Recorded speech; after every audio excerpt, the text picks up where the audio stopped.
I grew up in the Boston area, and one summer MIT offered classes for high school students in programming. And I thought that was kind of cool, but I wanted to be a physicist. And then about my junior year, my advisors came to me and said, you really should do this computer stuff because you're not really good enough to be a physicist. So that's how I got started in computers. I was actually working throughout my undergraduate life and turned it into a career. And after a couple of unhappy employment experiences, I decided maybe I should go to grad school. And there were 4 grad schools that were still accepting applicants, and one was UC Irvine. And I ended up coming out here to UC Irvine, which was a very new campus at the time in very Southern California. And in the fullness of time, I graduated from UC Irvine and went to work at ISI. Actually, I started at ISI long before I graduated because they had lots of computers and fancy offices and a lot of colleagues. You know, machines were as big as rooms. And the hot thing was Multics at MIT, which was a big time-sharing system. I had an odd upbringing because I was working for IBM, and at the time, machine time was a scarce resource, and you could only get a few hours at most in your semester. And I had all I wanted at IBM, where I was working. So I got used to the idea of using lots of computer power. Big time-sharing systems were happening. I went to work at the Architecture Machine Group, which we now know as the Media Lab at MIT. I was, I think, Nicholas Negroponte's first employee. But he wasn't famous at the time, although he is now. And so he could only get donations of small mini computers. So I ended up figuring out how to use several mini computers to do larger projects, which is what we call cloud computing today in a way, except this was sort of sticks and stones, kind of Stone Age version of cloud computing. But that got me interested in distributed computing. At UC Irvine, where I was a grad student, I was working on a project for distributed computing, and it was using networks and sending data by name as opposed to by address or whatever. So actually the MIT and the UC Irvine experiences kind of put DNA, if you will, in my head that when it became time to do the DNS, I had several ideas about things to do and things not to do with naming systems. So in a way, DNS was like my second or third effort in this field. Well, you know, if you were approved by the right government agency, you could have your computer added to the ARPANET, and you would call up SRI, Stanford Research Institute up in Menlo Park, and they would add you to the table of computers that were on the network. First the ARPANET, and then the fledgling internet. Now, of course, you could only add a computer to the internet between 9 to 5 Pacific time. And things took a while for it to propagate and so forth. So, you know, everything was kind of the mode that I guess people would call batch. And everything went through 3 people originally at SRI, although as the internet started getting larger, they had to expand their staff to register more and more machines. But that was the way you got on the internet. And when the DNS came along, you only had to get on the internet once. It wasn't like if you decided to change or add a new machine. Once you got your authority for usc.edu or whatever, you were free to go and add new machines and functionality underneath that yourself. So the real magic in the DNS, most people say it's the way to manage a list of host names. The real magic is the way to distribute authority and responsibility for maintaining them and let people take care of their own computers. And why do you bother to manage the DNS data? Well, if you don't have your DNS data updated, you don't get mail. You can't connect, other people can't connect to you. So you were in a good place. You could both manage your own computer systems, and you were incented to do so if you wanted to get anything done. So there was a virtuous circle there, and you didn't have to worry about some bureaucrat who may not care about whether or not you could change your configuration rapidly or not. You had your fate in your own hands, and that was very attractive in those days. Well, I was working on a performance study for TCP, which was a protocol of the day for sending data around the network. I wasn't too happy about that because there's a lot of other famous people doing it, and it just wasn't that interesting to me. So John Postel came along one day and suggested, well, maybe you should go take a look at about 4 or 5 proposals for replacing the host table system, the one that SRI was managing. And I looked at it, but I pretty much didn't use anything of those 4 or 5 candidates because I already had a bunch of ideas in my head about how to do reliable systems that were distributed. So it was kismet in a way. I mean, it was sort of my second or third attempt at distributed systems with naming. And, the rest is sort of history. John was actually managing a whole bunch of projects, of which I was one. One of the most common questions I get is, Paul, how did you get picked to design this? Was it, a Hunger Games kind of contest or what? And in reality, everybody thought it was a nice little problem for a new PhD. So, he can't hurt himself. It's a nice little thing. He can go do that. I think it was much more than the people, that John expected, in the sense that the total distribution capability. But, once it got going, people wanted more. I always say a success is something where on day one they tell you it's too complicated and too many moving parts and so forth and so on. And about 5 years down the road, they say, well, we want more. There's always this tension between when you're creating a new system, having enough functionality in there to justify doing it, vis-a-vis not having it be too complicated and do everything at once. So that was the other part of what I guess I'd call the DNS magic, was that it had the ability to grow. So a lot of people accepted it as a solution to the host names problem. But in reality, then it took on how to route email so that everybody could have the same email addresses. And people have added more and more functionality over the year. So another question I get a lot is, did you ever expect that it would grow into what it is? And I always tell people, I always expected not to know all the uses that people would use the DNS for. I mean, in a lot of ways, DNS is a little bit like a truck for data, and it delivers data. And what the data is, it doesn't really concern itself. The internet exists by having multiple parties who wish to collaborate, have the, letting them work together. And the DNS in some ways is the most on point for that kind of cooperation, because it exists to create cooperation between different parts of the network. The original specs for the protocol came out in 1983, and 1986 is the year I point to where people were actually using it kind of in production. Whenever you're replacing an old system with a new system, you say, okay, one of the tests is, when can people just use the new system and not have that safety belt of the old one hanging around? And so that started around 1986, and then it just grew. But there were a lot of different networks at the time. IBM was selling a networking system that they called teleprocessing. DEC was building one. The International Standards Organization, which is mostly telephone carriers and is based in Switzerland, had its own set of systems.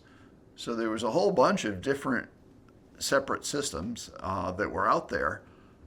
And what happened was that the marketplace converged on IP TCP and for transmission, and they converged upon DNS for configuration for host names and basically email early on.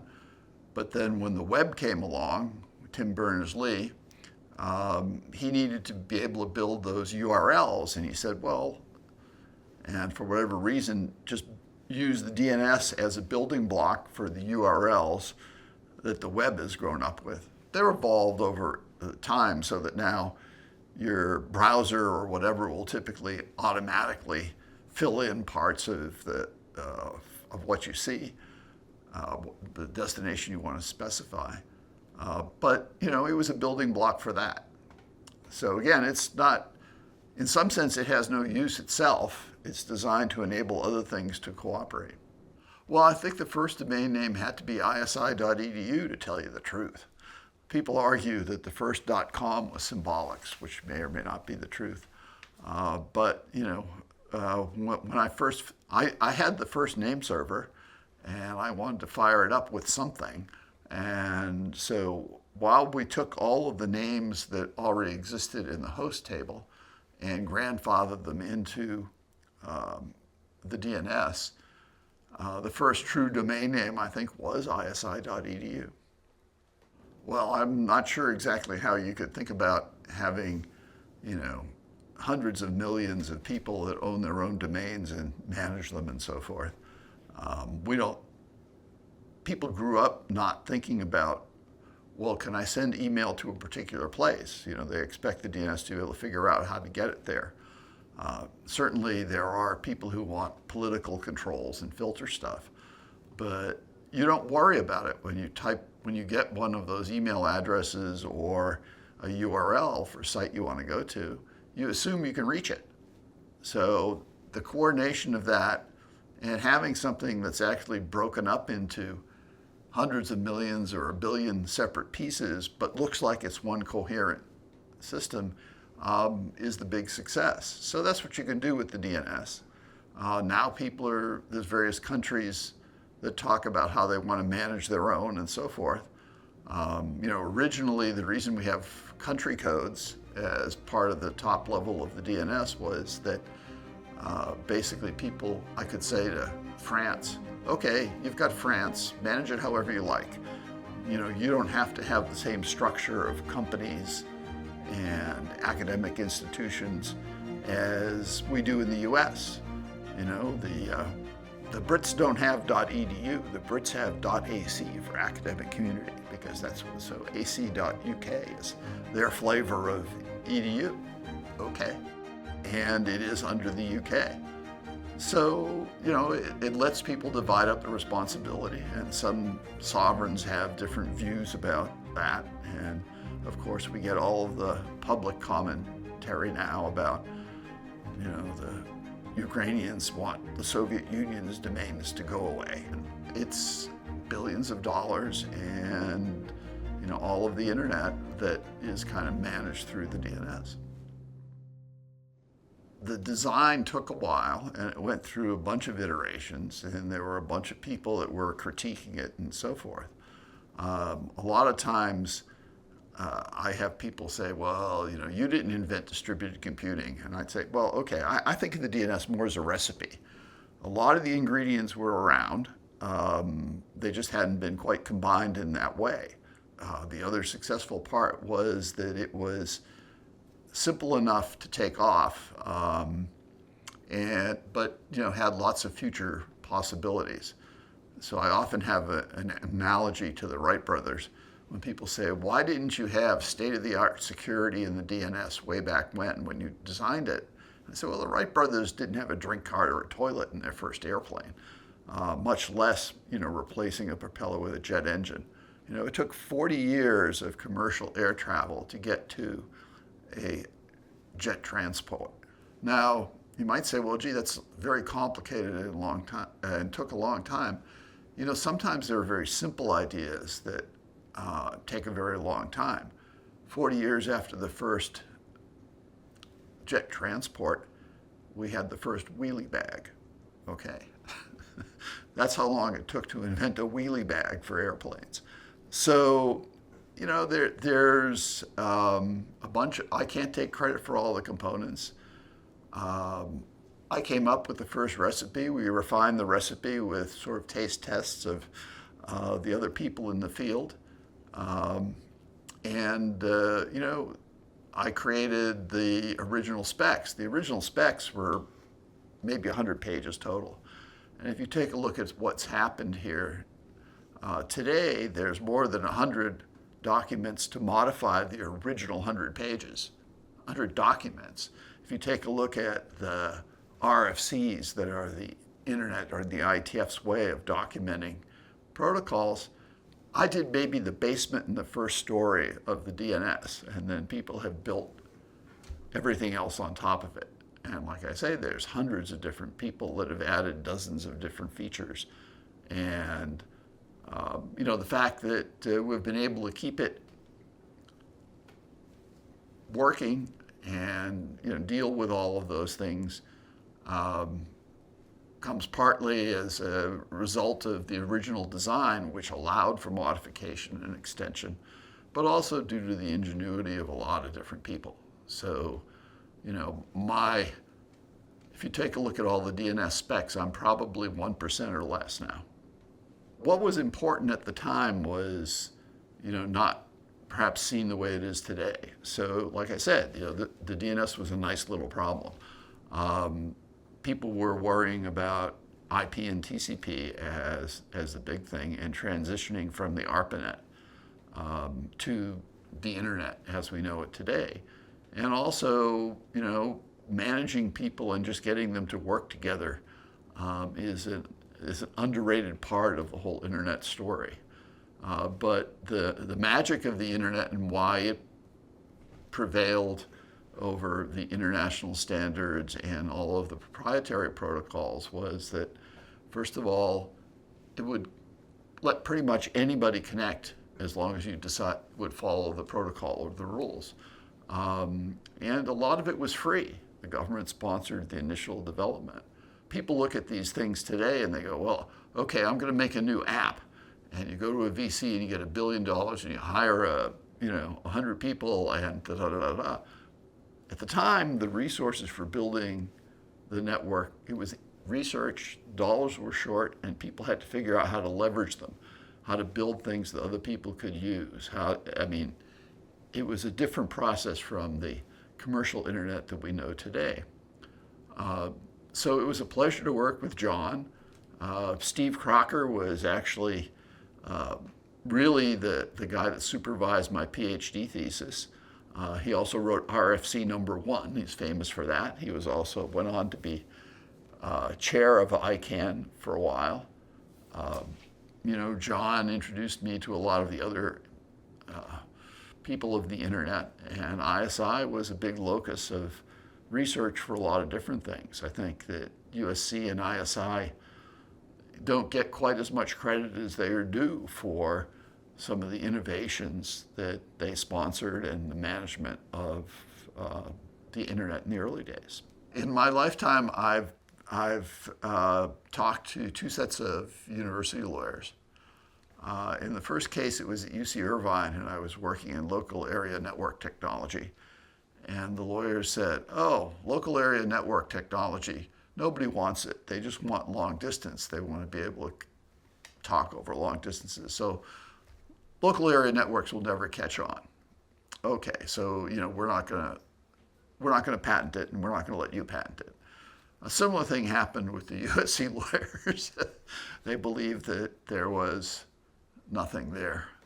And maybe that was good. Maybe the fact that nothing was patented and that it was free to everybody meant that it could spread and in the ultimate be much more useful. We were desperate to get people to use our technology and to have more and more people adopt it.